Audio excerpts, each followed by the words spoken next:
There's a theory that we use at the agency, and it's this notion of perspectives, and this 3 sides to every story, I guess, is the whole thing around it.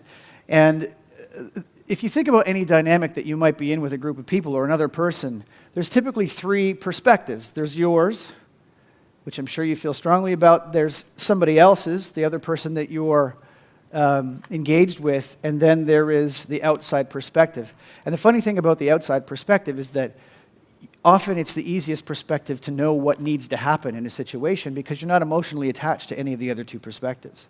And so what we often will ask people to do in a situation is to think about the other perspective. It's pretty simple. You know yours. Try to imagine what the perspective is on the other side of that triangle, and maybe you can use that to help the outcome. Quick story. We had a person at the agency a couple years ago who seemed to have trouble working with just about everybody else. And I'm sure this isn't new in our business, but it's the same for every business.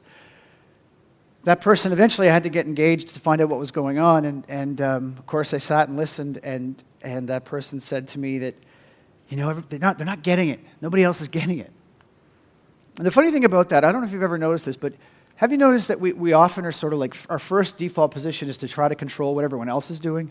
We want to control what they think and what they do without really thinking about our influence on that. You have a dynamic and everybody plays a role in that dynamic.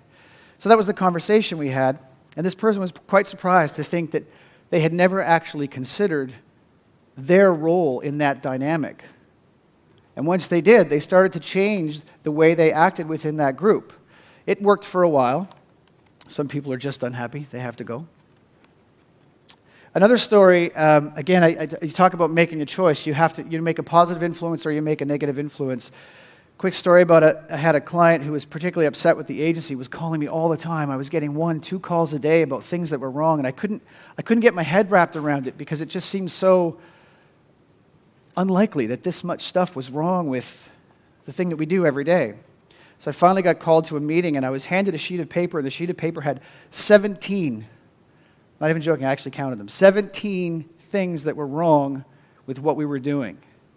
Now try to imagine, this is my agency. I've got somebody telling me that there are 17 things wrong with the way we work, and I know it's not true. So I boiled instantly. I'm not even joking, like it was Charlie Brown's teacher talking to me. I didn't hear the rest of it. Because all I kept thinking was, what do I need to do here to diffuse the situation? I hated it. It was very uncomfortable, and I really didn't know how I was going to address 17 issues, even if that weren't actually the case. So I asked a simple question. I just said, how are you doing? How are you doing? Changed everything. The issue left. The issues at the agency was gone. It became about, I'm stressed. My team is spread too thin. It's too busy. It's too competitive in the marketplace. We don't know what's happening. And to which I said, well, how can we help?